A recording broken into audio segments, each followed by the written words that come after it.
Assalamualaikum warahmatullahi wabarakatuh.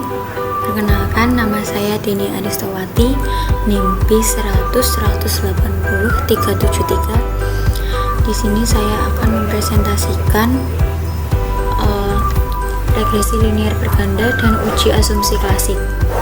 Yang pertama, dasar analisis. Regresi linear berganda bertujuan untuk mengetahui pengaruh dua variabel antara variabel independen terhadap variabel dependen. Menurut V. Wiratman Sujarweni, model regresi linear berganda dapat disebut sebagai model yang memiliki keakuratan dalam estimasi, tidak bias dan konsisten. Jika model tersebut memenuhi asumsi normalitas, maka menunjukkan pola distribusi normal dan bebas dari asumsi klasik seperti multikolinearitas, heteroskedastisitas, dan autokorelasi. Di sini saya menggunakan data permintaan mobil penumpang baru di Amerika Serikat pada tahun 1971 sampai 1986.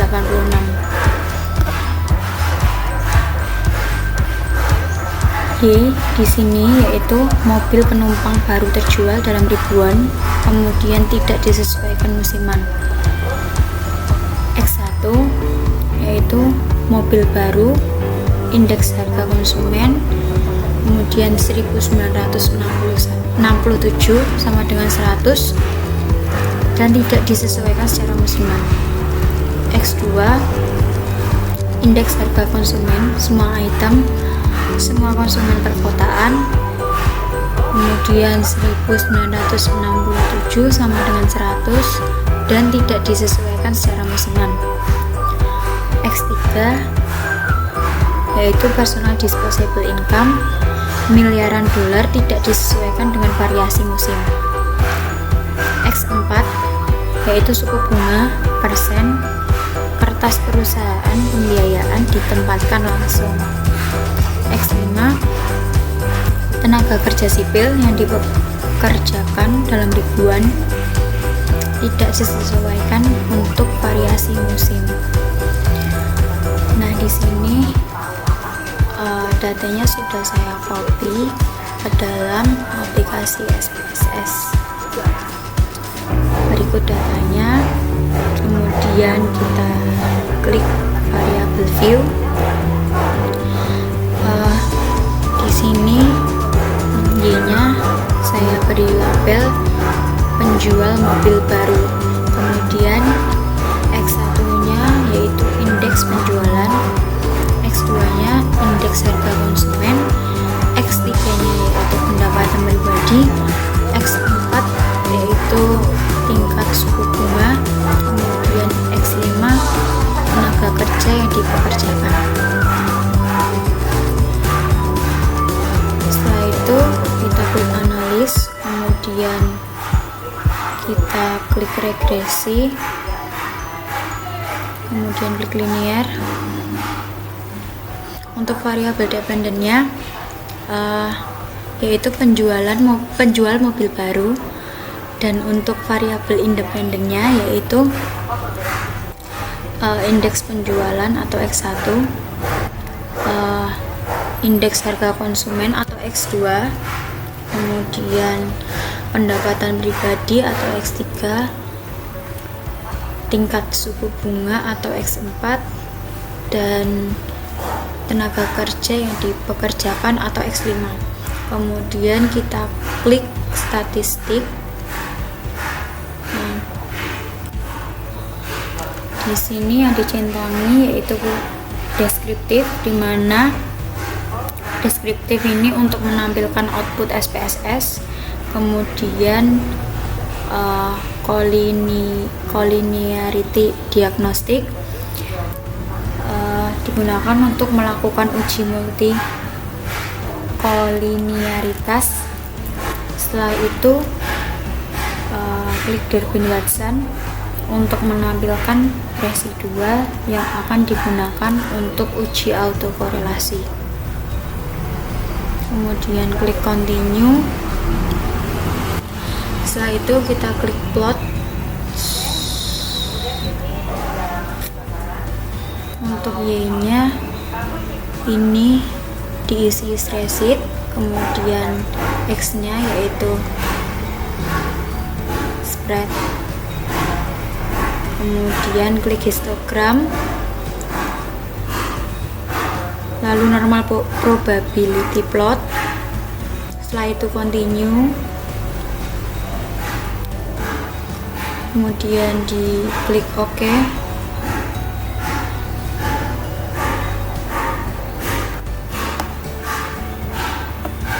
Ini tampilan hasil regresi.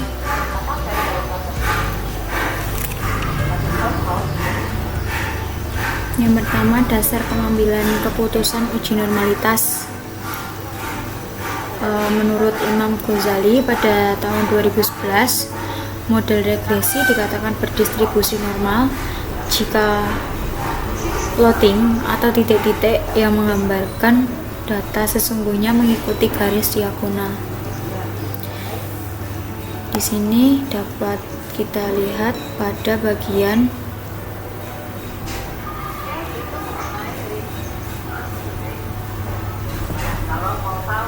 normal p-plot of regression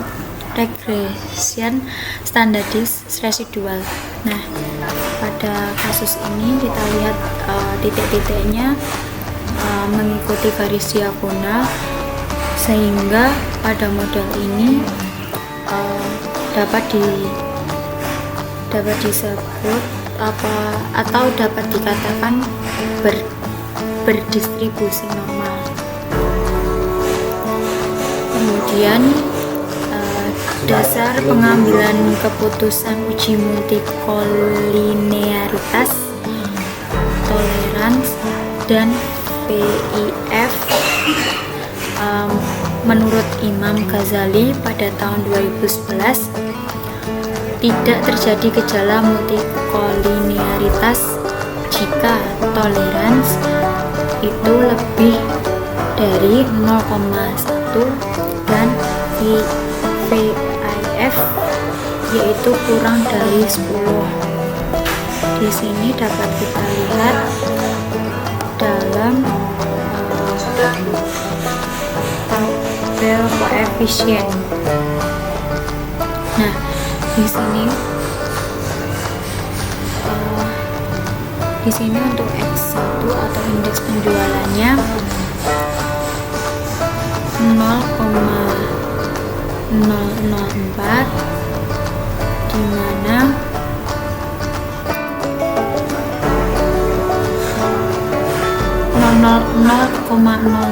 dan FIF 236,429, maka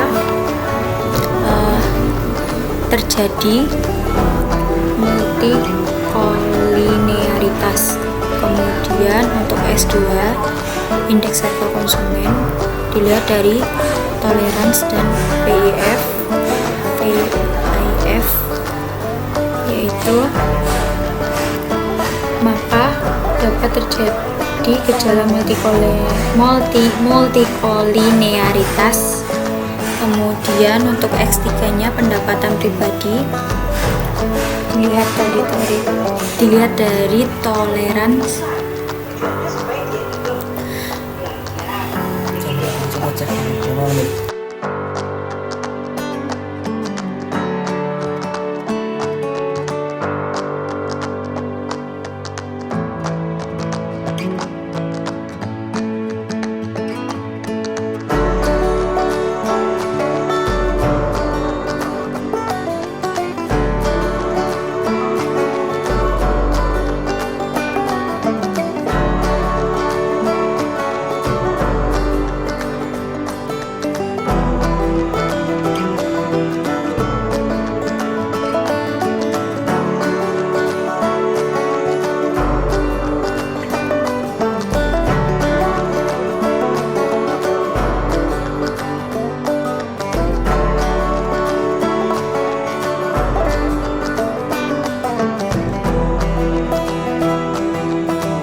Dasar pengambilan keputusan uji multikolinearitas yaitu terdiri dari toleransi dan VIF. Menurut Imam Ghazali pada tahun 2011 tidak terjadi gejala multikolinearitas jika toleransi lebih dari 0,1 dan VIF yaitu kurang dari 10. Pada tabel koefisien dilihat dari toleransi dan VIF, maka yang tidak terjadi multikolinearitas yaitu pada X4 0,201 untuk toleransi dan VIF-nya 4,981. Karena toleransi lebih dari 0,1 dan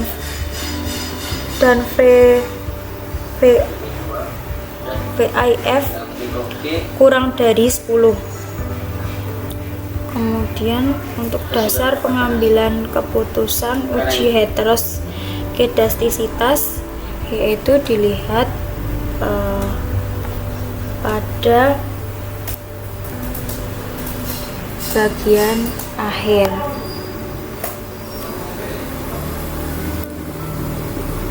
Di sini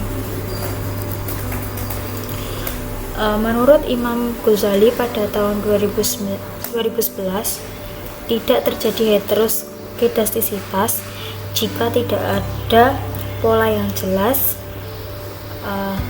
bergelombang, melebar, kemudian menyempit pada gambar scatter plot, serta titik-titik menyebar di atas dan di bawah angka 0 pada sumbu Y. Pada gambar di sini tidak ada pola yang jelas pada titik-titiknya. Kemudian titik-titiknya pun juga menyebar di bawah, kemudian di atas, kemudian di bawah angka 0 pada sumbu Y. Maka kesimpulan tidak ada gejala heteroskedastisitas pada kasus ini. Selanjutnya, dasar pengambilan keputusan uji autokorelasi. Menurut Imam Ghazali pada tahun 2011 tidak terjadi gejala autokorelasi jika nilai Durbin-Watson terletak antara DU sampai 4 minus DU. Kita lihat pada bagian model summary. Nah, di sini nilai dari Durbin-Watson-nya yaitu 1,544. DU dicari pada distribusi nilai tabel Durbin-Watson berdasarkan K yaitu 5 dan N yaitu 16, dan untuk signifikannya yaitu 0,05. Tabel DU yaitu 2,1567, maka DU lebih besar dari Durbin-Watson 1,544. 4 minus DU menghasilkan 1,8433 atau lebih dari Durbin-Watson. Terlihat bahwa nilai Durbin-Watson tidak berada di tengah-tengahnya, melainkan paling rendah, yaitu minus 4 DU kemudian DU. Dan dapat disimpulkan juga bahwa ada gejala autokorelasi. Selanjutnya, dasar pengambilan keputusan uji T parsial regresi linear berganda berdasarkan nilai signifikansi. Menurut Imam Ghazali pada tahun 2011 Jika nilai signifikan kurang dari 0,05, maka variabel independen atau variabel X secara parsial berpengaruh terhadap variabel dependen atau variabel Y. Di sini dapat kita lihat pada tabel koefisien.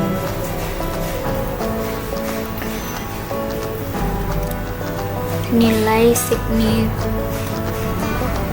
secara parsial.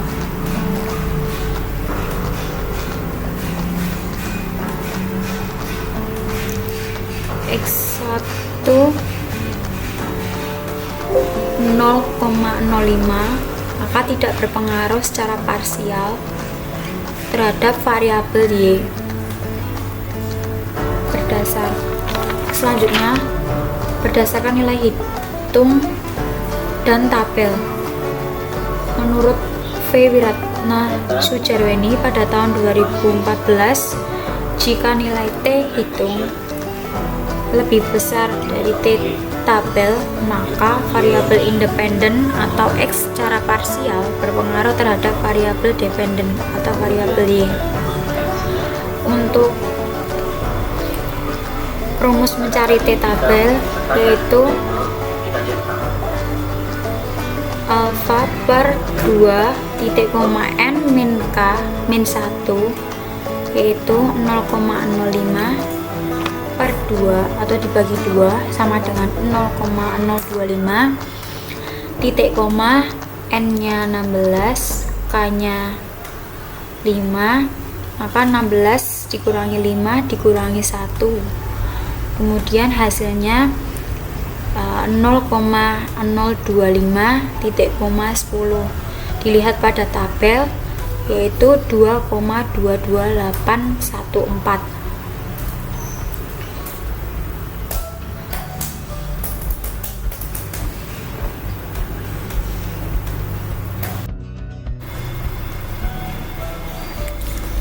Hasil T tabel yaitu 2,22814. Dilihat pada tabel koefisien.